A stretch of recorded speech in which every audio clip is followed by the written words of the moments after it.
ምሩ ተችሏታል። መናገርም ችላለች። ግን ደግሞ ይህንን መናገር እንደምትችል ለናሆም ማጫወት አልፈለገችም።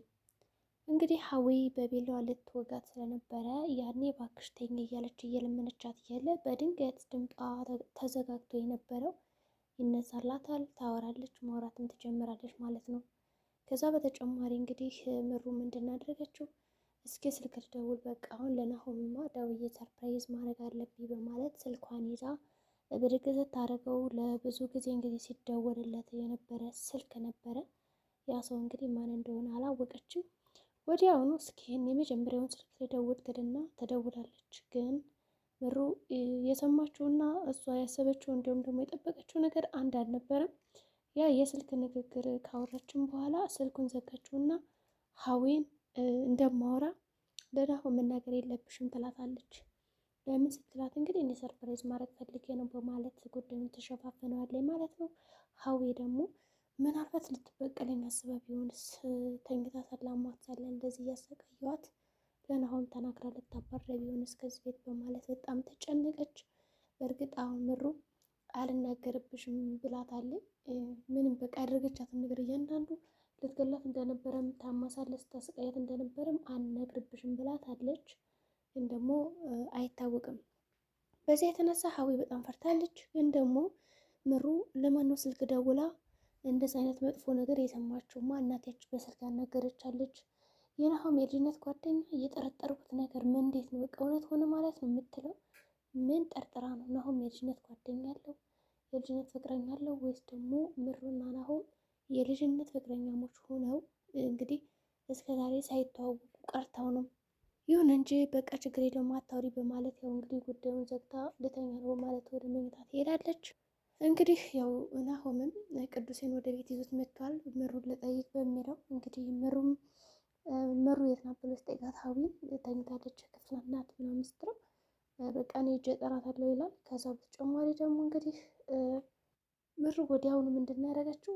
የለችም በቃ ተኝታለች፣ ምን በቃ እንዳያናግረኝ ነው የምፈልገው ትላለች። በዚህ የተነሳ እንግዲህ ሀዊም ምንድን ነው ያለችው?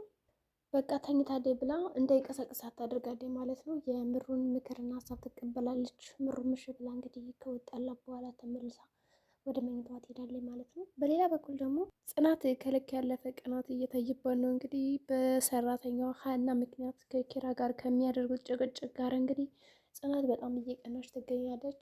ጽናት እንግዲህ እስካሁን ያሁሉ ግፍ፣ በደል፣ ሴቶችን መደራረብ ምናምን የመጣብኝ እኔ ዝም ስለምለው ነው። ኪራን ሴቶችን ባለመናገሬ ነው እንደዛ የሚደራረብብኝ የነበረው። አሁን ግን አግብቸው የራሴ እስከሆነ ድረስ አብረን እየኖርን ካለ ይህ ነገር የሚፈጠር አይመስለኝም። እንዲፈጠርም አልፈቅድም። ማንም ሴት እንግዲህ ከባሌ ጋር ቆማ ስታወራ ካየኋት ይህንን ነገር እናገራለሁ፣ እጋፈጣለሁ እያለች ነው እንግዲህ ያው ስለ ግል ህይወቷ ምናምን ጠይቃታለች ማለት ነው። ሀናን ጮኛለች፣ ፍቅረኛለች ስትላት የለኝም ትላታለች። እንግዲያውስ ያው ረጋ በይ፣ ወንድ ልጅ እንግዲህ የተረጋጋች ሴት ነው የሚፈልገው። በጣም የምትንቀለቀል አትፈልግም። አንቺ ደግሞ በጣም ትንቀለቀያለሽ። በዛ ላይ ደግሞ ህፃን ነው የምትመስይው። ብስኮት ትበያለሽ። ምንድን ነው ታዲያ እንደዚህ የጮህሽ እየተንቀለቀልሽ ማን ወንድ ነው የሚፈልግሽ? እባክሽ ተረጋጊ ትላታለች። እንግዲህ ያው ሀናም የምትበለው ብስኮት ነበረ ላካፍልሽ ብላ ልትሰጣት ስትል እንግዲህ አልበላም በማለት ነው ጽናት የመለሰችው። ይሁን እንጂ ጽናትም እንግዲህ እንደው እሰይ እንኳን አልበላም አልሽኝ፣ እሺ በለሽ አሁን ብትቀበይ ኑሮ ይህንን ብስኩት በጣም ስለምወደው የከፋኝ ነበረ ትላታለች ሀና።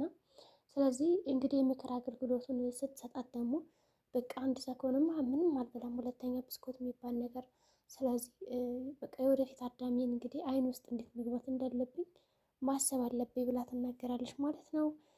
ከዛ በተጨማሪ እንግዲህ ኪራንም ቆይ አንቺ ግን እንዳሁን እኔ እንዳንቺ መሆን ያለብኝ በቃ ጭምትና ጥሩ ሴት መሆን ያለብኝ እያለች እንግዲህ ሀና ጽናት ስታሞግዛት፣ ጽናት ደግሞ እኔ እንደኔ ሆኝ አላልኩሽም ብቻ ግን ተረጋጊ ለማለት ነው ትላታለች። ይሁን እንጂ በዚህ አመለካከቷ እንግዲህ ጽናት በጣም እየተናደደ ነበረ። ቆይ ግን አሁን ኪራ ምኑ ደስ ብሎች ነው ጭምት የሆነ ሰውዬ እንዳሁን እንደዘምተኝለት ትላታለች። ጽናት ደግሞ ይበልጥ ተናደደ። ባሏንም ስታሞግስባት ሄዳ ነው ዝቅ ስታደርግባትም ስታደንቀው መከራ ሆነባት። ከሀና ጋር እንዴት እንደሚግባቡ ግራ ግብት ብሏቸዋል ጽናትና ሀና። እንግዲህ የጽናት አመለካከት ምንድን ነው? ሀና በእርግጠኝነት ኪራን ትወደዋለች፣ ኪራን ልትወስድብኝ ነው ብላ ነው የምታስበው። ሀና ደግሞ እንደዚህ አይነት ግምት የላትም፣ እስካሁን ሀሳብም የላትም። ግን በስራም በምንም በቃ ምግብ ስለምታስቀምጥ ይጨቃጨቃሉ።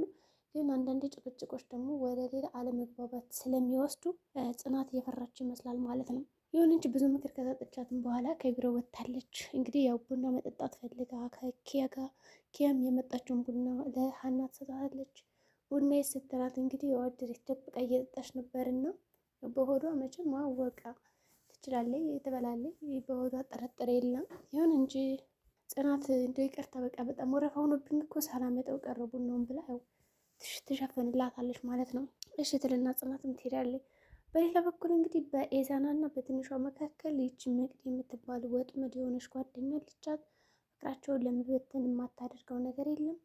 እንግዲህ ኤዛናን እና ትንሿን አጣልታለች። ምክንያቱም ያው ትንሿ ትምህርት ቤት እያለች ከወንድ ጋር ነው የምትውል ምናምን እያለች እንግዲህ ብዙ ነገር ነግረዋለች ማለት ነው። ይቺ መቅደስ የምትባል የገንዘብ ሰው ናት፣ የጥቅም ሰው ናት። በቃ ብቻ እሷ ገንዘብ ታገኝ ከዛ ጓደኛ ነሽ ምንድነሽ እንደፈለጋት መሸጥ ትችላለች። ዋናው ነገር ገንዘብ ይኖራት፣ ገንዘብ ይኖራት። በቃ እንግዲህ ያደረገችው ነገር ትንሿን ከሌላ ወንድ ጋር እንዲያያት ነው። በዚህም ተሳክቶላታል ሀሳቧ። ኤዛና በጣም ተናዷል። እንዲሁም ተለያይተዋል። ትንሿ ሚኮ ጎበዝ ተማሪ ትመስል ነበረ፣ ለካ ይህን ትፈልጊዋለች በማለት ከልጁ ጋር ተደባድበው ነበረ። ትንሿ አላስረዳ ብትለው ምንም እየተረዳት አልነበረም። ያው ወንዶች በባህሪያቸው እንግዲህ ሲናደዱ ምንድን ነው የሚያደርጉት? አይሰሙም፣ በቃ አይሰሙም። ብቻ አላስፈላጊ ቃልና ያው ስብርር የሚያደርግ ነገር ይናገራሉ። ሶስቱም ኤዛና ምንድን ያደረገው ሰባብሯት ነው ሄደው። እኔ በጣም ስለምወድሽ እንደዚህ የምታረጊኝ አይደለ? በቃ እዚህ በኋላ ፊቴ እንዳደርሽ ብሏታል። በዚህም እንግዲህ ትንሿ እያለቀሰች ወደ ቤት ተመልሳለች ማለት ነው። በሌላ በኩል እንግዲህ ከሰኒ ቤት ገብቶ የቀረው ጎረምሳ አሁንም መጫወቻ እያደረጋት ነው። ልክ እንደ አሻንጉሊት እያሽከረከራት ይገኛል። ግን በአሁኑ ሰኒ እየፈራች አትመስልም። አሁን እህቷ ከመጣች በኋላ ጠንከራ ሆናለች። የሆነ ፈርጠም ብላ አትፈራውም። ስታየው ሁላ አትንቀጠቅጥም፣ አትደነግጥም። ትናገረዋለች። እኔ ያንተ መጫወቻ ሆኜ አልቀርም። ደግሞ ታያለህ አሁን ምን እንደናፈቀኝ ታውቃለህ? በቃ እዚህ በጧት ስነሳ ከቤቴ ያንተን ፊት ማላይበት እያለች ስታናግረውም ነበረ። ያ ልጅም እንግዲህ እሱንማ በጭራሽ ላደርግልሽ አልችልም፣ ምክንያቱም ሁሌ እንድታይኝና እንድትናፍቂኝ ማድረግሽ ደግሞ ታያለሽ፣ እኔን ትለምኛለሽ ይላታል። እንዲሁም ደግሞ ጆከርን ከሳ ሁሉን ነገር ያደረገው እሱ ነው ብላ እስር ቤት እንድታሳስረው እና እንድታስገባው ይፈልጋል። በዚህ ምክንያት ደግሞ ሁለት አማራጭ ነው ያመጣላት። የመጀመሪያው ስራዋ ከሳ ማሳሰር ነው። እሱን አላደረገችም።